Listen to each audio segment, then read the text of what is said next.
The Chinese Grand Prix has come and went. Welcome back, guys, to Fog Racing, and we are here with your driver ratings for it.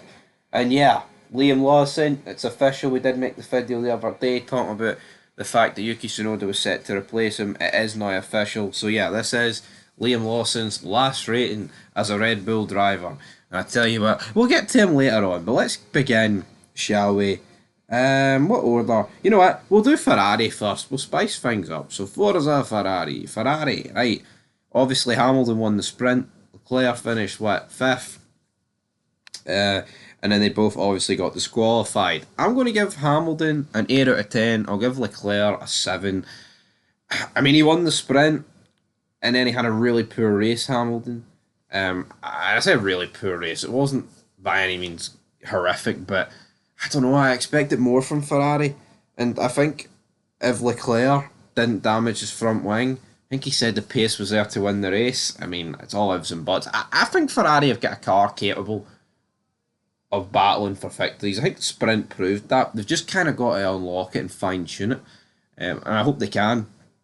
Moving on, we'll go to Aston Martin next. Fernando Alonso, obviously brake failure on like what lap 3, didn't really get any running really. Finished pretty not the greatest sprint either.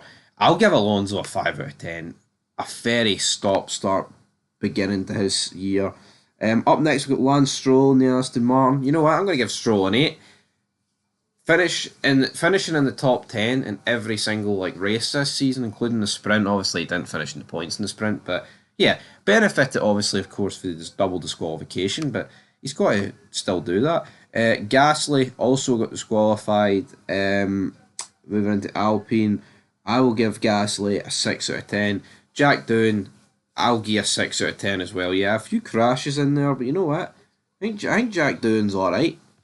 I don't think he's as bad as one's feared, but I think a problem is that the Alpine is nowhere near as good as once hoped. This doesn't look all that good. Moving into RB, Yuki Tsunoda, really good sprint, obviously got points. Then went into the race where RB just absolutely sabotaged the guy with shite strategy. I will give Yuki Tsunoda an 8 out of 10. And he's also in the Red Bull, so you never really know what's next for this guy. Up next, we've got Isaac Hadjar.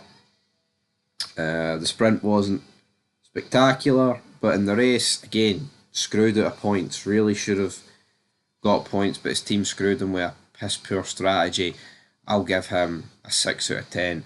Moving into Sauber next, I'll just give them both 5s out of 10. I mean, they were by far the slowest car, especially in race trim. Maybe not in a quali sim, but in race trim they were. It doesn't help they were both making mistakes, but the car looked extremely unstable. So I'll give them the benefit of the doubt. Up next we've got Williams. Not the greatest sprints from them, but in terms of the actual race, 7th in P10. I'll give Carlos Sainz. I'll give him a 6. Yeah, he got a point, but massively helped you the DSQs. And then, yeah, Albon 7th. I will give Alexander Albon an 8 out of 10. Moving in to Haas, Esteban Ocon 5th and Ollie Behrman 8. I'm going to give Behrman a 9 out of 10. And I'm going to give Esteban Ocon a 10. I mean, what this is completely unthinkable for Haas. I mean, a 5th and an 8th. Fucking hell. I mean, I think most people probably didn't expect them to score points for like the first half of the year after Australia, but they've done it. Moving into Red Bull, Liam Lawson, I'm going to give him a 0 out of 10. You know what? I was thinking about giving him a 1 just due to the fact that he didn't crash, but the pace is that bad, I'm sorry. You know, qualifying 20th in both sessions, finishing 12th when there was like loads of disqualifications, retirements of guys that were going to finish above you anyway, and he was like massively helped as well with RB fucking their drivers, and yet Tsunoda loses his wing. Real reason they got beat by Lawson and Hadjar still beat him. Horrific, man. And you know what? People can say it's harsh. I think it's justified them dropping Lawson. The problem is they should never have had him in the seat in the first place, and they've absolutely killed the guy's confidence. So 0 out of 10. Up next we've got Max Verstappen. Finished third in the sprint, 4th in the race. I'll give Verstappen an 8 out of 10. If he just does this all season, I think he'll be in with a shout at the title, but he's got to just keep the consistency up because the car does not look all there. Into Mercedes, Antonelli finished 7th in the sprint, I believe, and 6th in the race. I believe he had damage in the race, but still, I would still expect a wee bit more from him. I'll give him a 7 out of 10. George Russell, I'll give a 9 out of 10. Um, good, good race. Sprint wasn't as good, obviously, but yeah, he's keeping himself in contention, just like Max if the McLaren slip up. So I'll give him a 9. And then into the McLarens, I'll give Lando Norris a 7.